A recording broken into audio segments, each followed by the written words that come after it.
Le titre de mon message ce matin s'intitule « Mathusalem, la grâce de Dieu manifestée ». Et j'ai voulu ce matin qu'on s'attarde un peu sur ce personnage biblique que tout le monde connaît, aussi bien les chrétiens que les non-chrétiens, parce que vous savez que Mathusalem, c'est devenu une expression populaire où on dit « Ah mais lui, il est vieux comme Mathusalem » ou « Ah ce meuble, il remonte à Mathusalem ». Sous-entendu que ça nous parle une grande longévité. Et Mathusalem, il a vécu sacrément longtemps. Est-ce que vous savez combien de temps a vécu Mathusalem ? Mais dis donc, c'est que vous n'êtes pas loin. Oui, il a vécu 969 ans. Ça en fait des années, hein ? Ça en fait des années. 969 années. Donc c'est pour ça que lorsqu'on dit vieux comme Mathusalem, c'est pas de la blague, c'est que ça nous parle vraiment d'une longue durée. Et avant qu'on rentre dans le vif du sujet de cet homme, Mathusalem, parce que Mathusalem, on a très peu d'éléments vis-à-vis de sa vie, de qui il était, mais vous allez voir ce matin, et je prie que vous soyez aussi émerveillés que moi de ce qu'on va voir ensemble, mais que Mathusalem est vraiment un décret pour nos vies, pour notre génération et pour les temps dans lesquels nous vivons actuellement. Et avant de rentrer dans le vif du sujet, on va essayer un peu de situer le contexte de quand est né Mathusalem, qu'est-ce qui se passait à ce moment-là, et je vous invite à aller avec moi dans Genèse 5, des versets 21 à 23. Et on va regarder un petit peu à tout cela. Alors, il nous est dit ceci. Enoch, âgé de 65 ans, engendra Méthusélah, ou Mathusalem, selon vos traductions. Enoch, après la naissance de Méthusélah, marcha avec Dieu pendant 300 ans. Et il engendra des fils et des filles. Tous les jours d'Enoch furent de 365 ans. Enoch marcha avec Dieu, puis il ne fut plus, parce que Dieu le prit. Amen. Donc on voit que Mathusalem, il avait un papa qui s'appelait Enoch.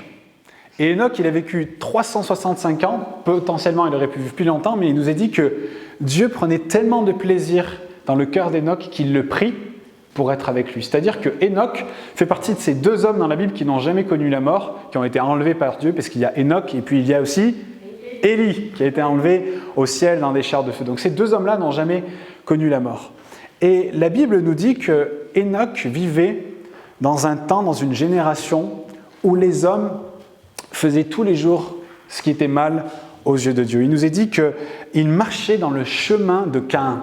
Je vous rappelle, Caïn, c'est celui qui a tué son frère Abel par jalousie et qui a été ensuite chassé de la face de Dieu à cause de cela. Mais Enoch, c'était un homme qui marchait sans compromis. Il marchait avec Dieu et il ne se mélangeait pas aux préceptes de ce monde. Et c'est très très fort, j'aimerais ici faire déjà une première parenthèse, c'est qu'il n'a pas fait simplement que marcher. Il ne nous a pas dit que Enoch a vécu sa vie, il nous a dit qu'il a marché avec Dieu. Et j'aimerais déjà dire une première chose, c'est qu'il y a une différence fondamentale entre nous marchant avec Dieu et Dieu marchant avec nous. Lorsqu'on marche avec Dieu, c'est le fruit de notre foi et de notre fidélité au Seigneur. Okay ? Lorsque nous marchons avec Dieu, c'est le fruit de notre foi et de notre fidélité au Seigneur. Mais quand Dieu marche avec nous, c'est le fruit de sa grâce et de sa miséricorde. Et mes amis, la plus belle chose que nous pouvons offrir au Seigneur, c'est de marcher avec lui. Il y a des moments dans notre vie où on est dans des phases difficiles, des moments difficiles, et Dieu, dans sa grâce, marche avec nous. Mais la plus belle chose que nous pouvons offrir, c'est de marcher avec Dieu. Dans ce monde, les hommes marchent, et ils marchent simplement dans leur vie. Nous, on est appelés à marcher avec Dieu. Et dans sa grâce, lorsqu'on se perd un peu, Dieu marche avec nous. Et Enoch était un homme qui marchait avec Dieu. Il a fait ce choix de suivre Dieu coûte que coûte, tous les jours, au milieu d'une génération qui était perverse et qui faisait ce qui était mal avec Dieu. Il nous est dit dans Jude 15 que les hommes étaient devenus impies, bravant ouvertement les préceptes de Dieu, au point où, rappelez-vous, en Genèse 6, le mal, la perversité de l'homme arrive à tel point que des femmes ont couché avec des démons. Ça, c'était ce qu'il y avait dans le cœur de l'homme à ce moment-là. Et si la famille de Caïn, par la suite, a été détruite dans le déluge, cet esprit de Caïn, il est encore présent aujourd'hui. Il y a les hommes, le monde dans lequel on vit, les hommes marchent dans les chemins de Caïn, mais on est appelé à marcher d'une toute autre manière, à marcher avec le Seigneur. Et on vit finalement aujourd'hui, d'une manière peut-être un peu moins graves, mais des temps similaires à ceux d'Enoch. On vit des temps dans un monde où les gens font ce qu'ils veulent, vivent comme ils veulent, ils vivent selon les pensées de leur cœur. On vit dans un monde où le respect n'a plus de place, la révérence n'a plus de place, les préceptes de Dieu n'ont plus de place, au point même que même lorsque nous voulons faire ce qui est juste aux yeux de Dieu, on est appelé fou dans ce monde. Et ça, c'est toute la folie du monde dans lequel on vit. Le bien est appelé mal et le mal est appelé bien. Donc ça, c'est Enoch. Et Enoch, c'était le père de Mathusalem. Et j'aimerais rappeler aussi une chose importante avant qu'on aille plus loin, c'est que Enoch était non seulement un homme qui plaisait au Seigneur, mais c'était un prophète. Dans le livre de Jude notamment, on a des prophéties que cet homme, qui était le 7e après Adam, a prophétisé concernant le retour de Jésus qui ne sont même pas encore accomplis. Je ne sais pas si vous imaginez. Il est le 7e homme après Adam et il a prophétisé des choses concernant le retour de Jésus que nous-mêmes n'avons même pas encore vécu. C'est un homme qui vraiment était à l'écoute de Dieu et qui a reçu des prophéties puissantes de la part de Dieu. Et il a eu un fils qu'il appelait du nom de Méthusélah. Et il n'a pas choisi ce nom au hasard. Et il faut vraiment que vous gardiez bien cela en tête. On va construire ce matin ce message ensemble. Mais le nom de Mathusalem, Méthusélah, signifie « quand il mourra, le jugement viendra ». Ça, c'est ce que signifie le nom de Mathusalem, Méthusélah. Et c'est le nom que Enoch a donné à son fils. Et Mathusalem a eu ensuite, à l'âge de 187 ans, un autre fils, qu'il a appelé du nom de Lémec. Lémec qui était le papa de Noé. Ok ? Donc si on resitue, Noé avait un père qui s'appelait Lémec, Lémec avait un père qui s'appelait Mathusalem, et Mathusalem avait un père qui s'appelait Enoch. Super, c'est bien. Et donc de Enoch jusqu'à Noé, la violence et le péché n'ont pas cessé d'augmenter, en attestant toujours plus, et ça il faut bien le comprendre, de la volonté de l'homme de s'émanciper de Dieu. Il nous est dit, il faut vraiment qu'on réalise quand on lit ces passages dans Genèse 6 au verset 5, « L'Éternel vit que la méchanceté de l'homme était grande sur la terre, et que toutes, écoutez bien, toutes les pensées de leur cœur se portaient chaque jour uniquement vers le mal. » Tous les jours, l'homme avait comme seul but de faire ce qui était mal aux yeux de Dieu. Il faut imaginer un peu la société dans laquelle ont vécu ces hommes. La société dans laquelle Noé a eu à construire une arche. La société dans laquelle Enoch a réussi à marcher avec Dieu. Et on voit que c'est quelque chose de possible. On peut vivre dans un monde qui est terrible, mais on peut réussir à marcher avec Dieu. C'est aussi une consolation. Et on voit qu'à Noé, Dieu va lui confier finalement une tâche de construire comme Adam avec lui une nouvelle humanité. Parce que c'est une mission, quand on pense à Noé, on pense toujours à l'arche, mais Dieu lui a confié surtout une mission, c'est une humanité qui va être détruite, et Noé va rentrer dans ce nouveau monde dans lequel il va falloir reconstruire une nouvelle humanité. La même mission qui a été confiée à son arrière-grand-père, Adam. C'était la mission que Dieu a confiée à Adam. Il a dit, vous allez repeupler la terre. Et à Noé, il a dit la même chose. Et comment il a pu faire cela ? Au travers de cette arche pour passer ce déluge.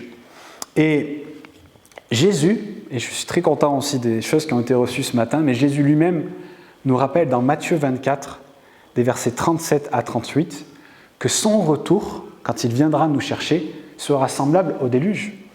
Il dit ceci, « Ce qui est arrivé à l'époque de Noé arrivera de même au retour du Fils de l'homme. En effet, dans les jours précédant le déluge, les hommes mangeaient et buvaient, se mariaient et mariaient leurs enfants, jusqu'au jour où Noé est entré dans l'arche. » Et je crois que c'est vraiment un rappel pour nous, c'est que notre salut en Jésus-Christ, il est semblable à cette arche. C'est par notre salut en Jésus-Christ que nous allons pouvoir finalement triompher de ce déluge, de ce jugement qui vient sur le monde, et pouvoir entrer dans la nouvelle humanité que Dieu va créer au ciel lorsqu'on sera avec lui. Mais notre salut en Jésus-Christ, c'est notre arche. C'est ce qui va nous pouvoir permettre de passer au-delà de ce jugement qui vient sur le monde. Et on a une espérance, et ce salut est notre espérance.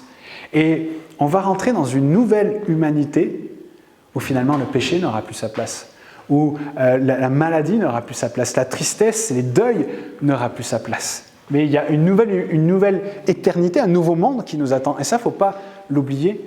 Finalement, Dieu nous confie la même tâche un petit peu que Noé.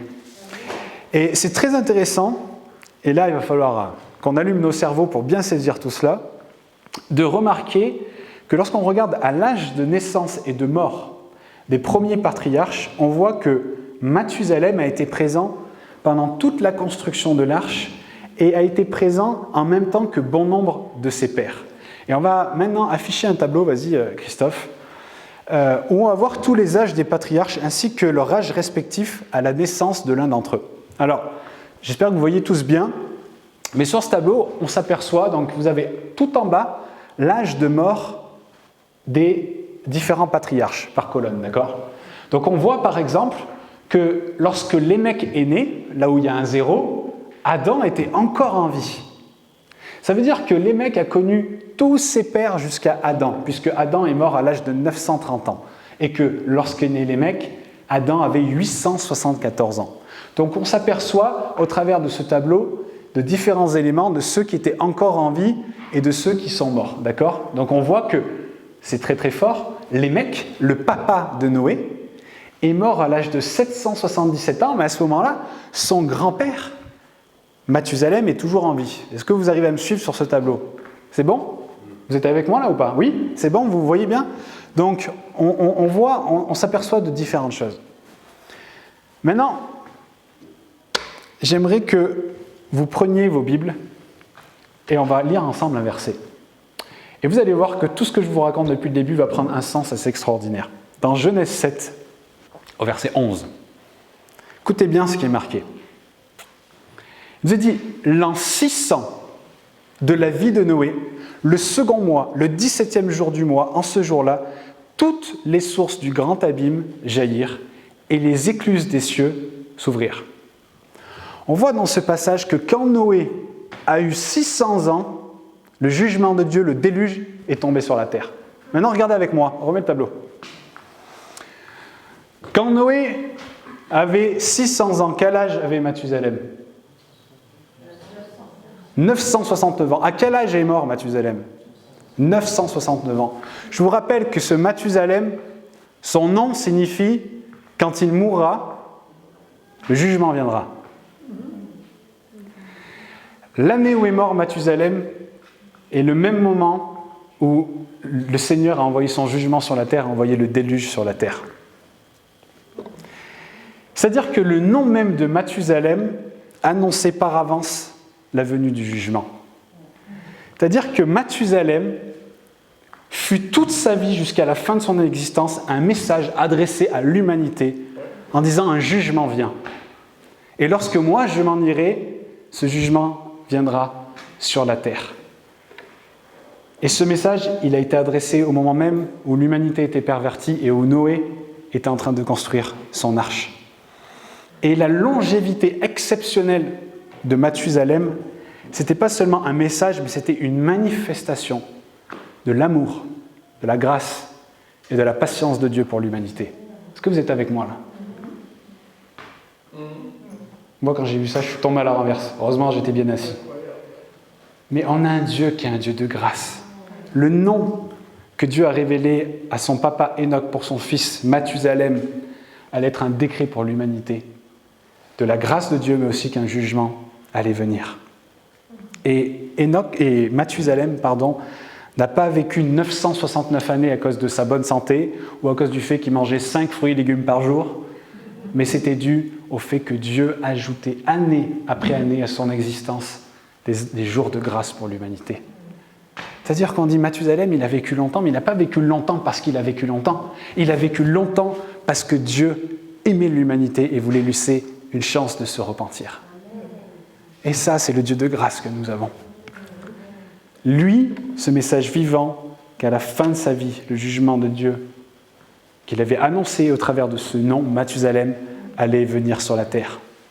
Il faut réaliser que, de ce fait, à la naissance de Mathusalem, il y a comme un compte à rebours qui finalement a été enclenché et sa vie a été un constant rappel de ce jugement qui viendrait sur le monde, mais également de l'immense grâce de Dieu et de l'amour de Dieu qu'il a déployé pendant 969 années. 969 années de grâce et d'amour pour que l'homme puisse se repentir. Et Noé connaissait assurément la signification du nom de son grand-père et la raison de pourquoi il le portait. Et il savait sûrement que le jour où il terminerait l'arche serait le moment où son grand-père allait mourir. On peut peut-être l'imaginer, je ne sais pas, mais aller le voir et lui dire « Mais papy, j'ai bientôt fini. C'est bientôt le moment est bientôt venu. » Et c'était pour lui la fin de cette arche, le moment où il rejoindrait son Créateur. Et je suis quasi certain que Noé aurait aimé que son grand-père vienne avec lui dans l'arche. C'est sûr. Mais le temps de la proclamation est arrivé à son terme. C'est-à-dire que Dieu avait dit maintenant c'est terminé.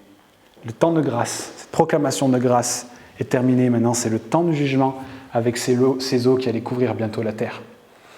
Et il faut réaliser une chose, mes amis. Regardez un petit peu le nombre de pères, de patriarches qui est jusqu'à Noé. Et Noé allait être le seul survivant de toute cette lignée. Il allait devenir le dépositaire de l'héritage de ses pères. C'est lui qui allait, dans cette nouvelle humanité, apporter les préceptes qu'il avait reçus de ses pères. Il portait en lui un héritage, il portait en lui ce qu'il avait reçu de ses pères pour cette nouvelle création qui allait venir, cette nouvelle humanité. Et moi, j'aime ce parallèle, mais on porte, nous, également aussi un témoignage, un héritage. On est dépositaire de ce que Dieu a fait dans nos vies et on est appelé à le manifester non seulement dans ce monde, mais pensez aussi à une chose, c'est que lorsqu'on sera au ciel avec le Seigneur, on sera les témoignages vivants de l'héritage qu'on a reçu, ce salut en Jésus-Christ, de cette arche que si on est ici dans l'éternité, c'est parce que Dieu a été fidèle à ses promesses, il a été fidèle à ce qu'il nous a dit. Et nous portons dès aujourd'hui, mes amis, comme Mathusalem, un héritage. Et on doit publier cet héritage au monde. On est comme lui appelé à, dans ce temps où le jugement n'est pas encore là, à proclamer et à parler de cet héritage, de cette espérance que nous avons reçue. Est-ce que vous êtes avec moi là? Je vous sens tout endormi. Est-ce qu'on réalise cela? Est-ce qu'on réalise la portée de ce que Dieu a fait au travers de Mathusalem? Et comme quoi ça, c'est un testament, c'est comme un décret pour notre génération, pour chacun d'entre nous. Et on va maintenant regarder une autre chose, c'est que le nom de Méthusélah, il est aussi porteur d'un message dans l'essence même de son nom. Parce qu'il y a quelque chose de plus profond encore à cela. Quand on regarde à l'étymologie et à la racine des mots, on va s'apercevoir qu'il y a vraiment quelque chose de caché, quelque chose de plus profond. Le mot Méthusélah, il est formé de deux mots. Il est formé du mot mat et shélah. Il faut savoir une chose, c'est qu'en hébreu, chaque mot a une signification, a une origine et a une racine. C'est-à-dire que quand vous lisez la Bible et que par exemple vous voulez prendre un passage et essayer d'en savoir un peu plus, eh bien vous activez sur vos applications, son nom s'appelle les Strong, vous pouvez aller voir dans les Bibles en ligne, il y a hébreu ou grec, et pour chaque mot, vous avez donc une signification, une origine et une racine. Et en ce qui concerne Mathusalem, Mat et Shélah, on va regarder maintenant. La signification de Mat, ça signifie un petit groupe d'hommes. D'accord? Essayez un petit peu de vous retenir cela. Et l'origine du mot mat, c'est maté, qui signifie jusqu'à quand, dans combien de temps. D'accord? Et la racine du mot maté, ça signifie prolonger. D'accord? On va y revenir, je vous donne juste un peu les éléments. En ce qui concerne le mot shélah, la signification, ça signifie javelot ou projectile. D'accord? Ça, c'est la signification. Mais ça signifie également une pousse, un rejeton, une plante. Peut-être que quand je vous dis ces mots, ça commence à peut-être faire écho à certains passages. L'origine du mot shélah, c'est shala, et ça signifie envoyer au loin, laisser aller, étendre. D'accord? Et on se rend compte, quand on met un petit peu tout cela bout à bout, qu'il y a dans ce nom un message complet par les éléments qu'il compose. La première chose, c'est que ça nous parle d'un petit groupe d'hommes. Et la Bible nous dit que c'est un petit groupe qui est allé dans l'arche. Ils étaient au nombre de 8. Il y avait Noé, sa femme, ses 3 fils et ses 3 belles-filles. Donc déjà, un petit groupe d'hommes.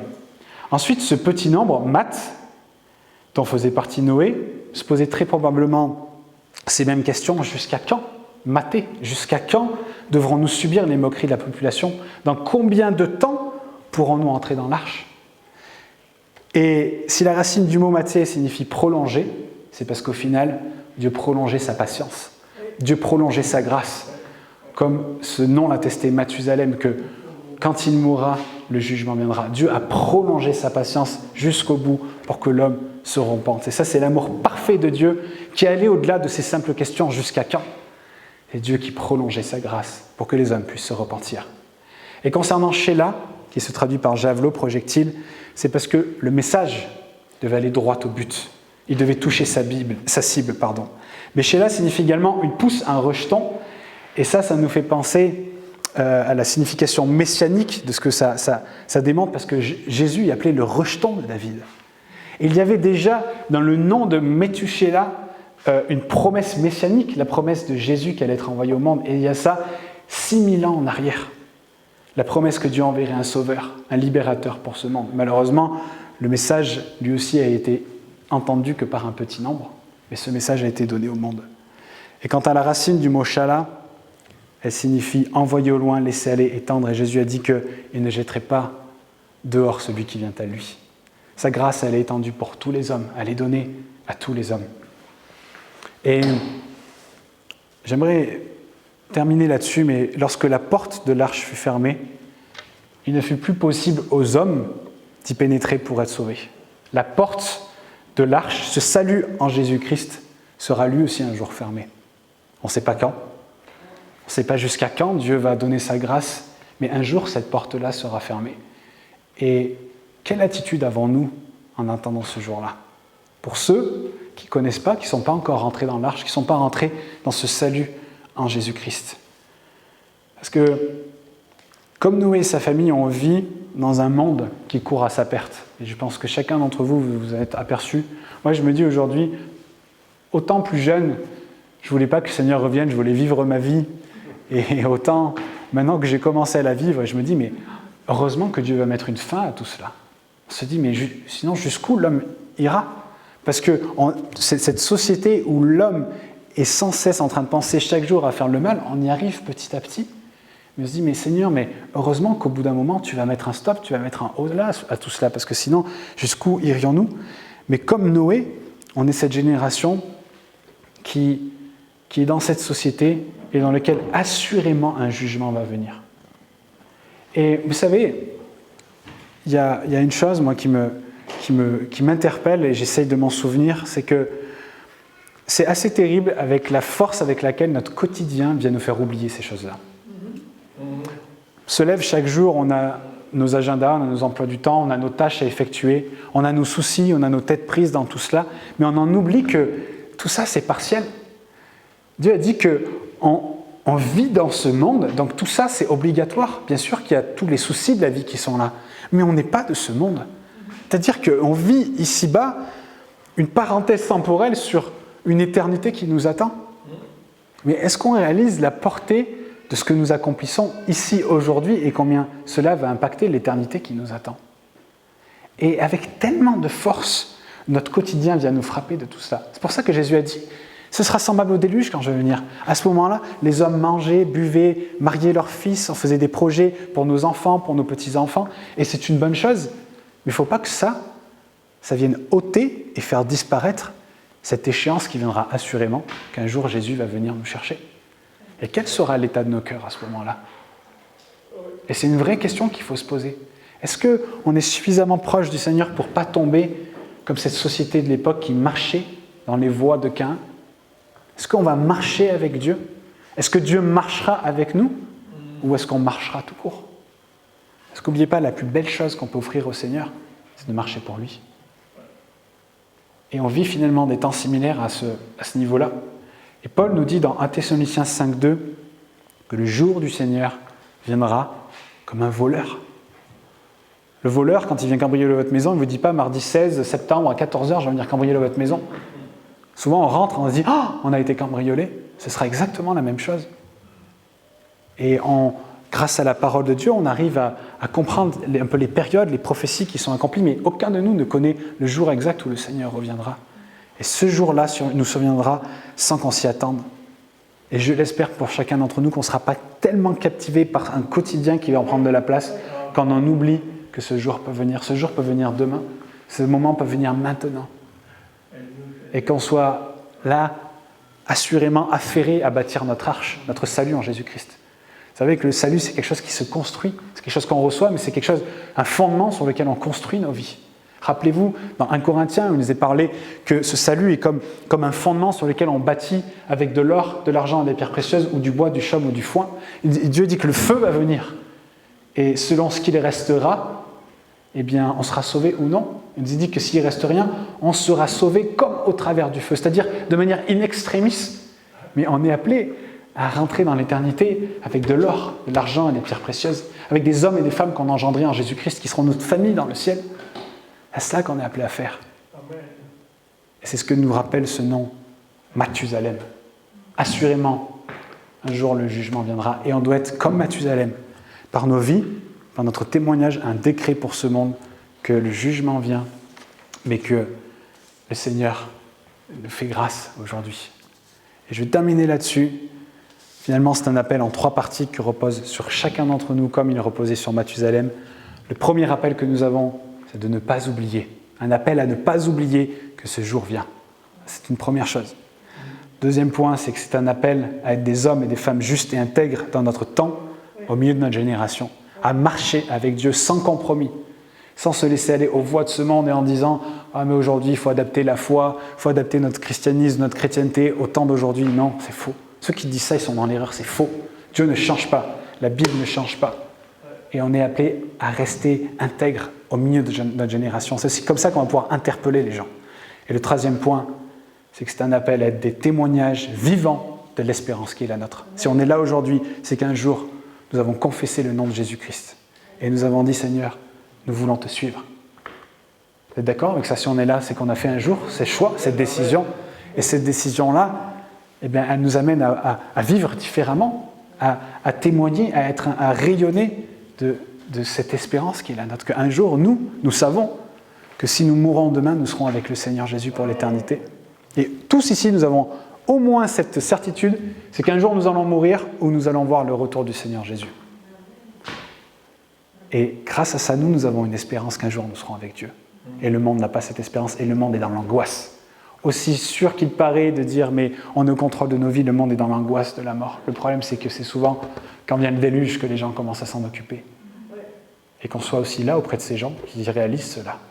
Mais on est appelé à être des Mathusalem dans notre temps, dans notre génération, aujourd'hui, et à témoigner et à rayonner de l'espérance qui est la nôtre.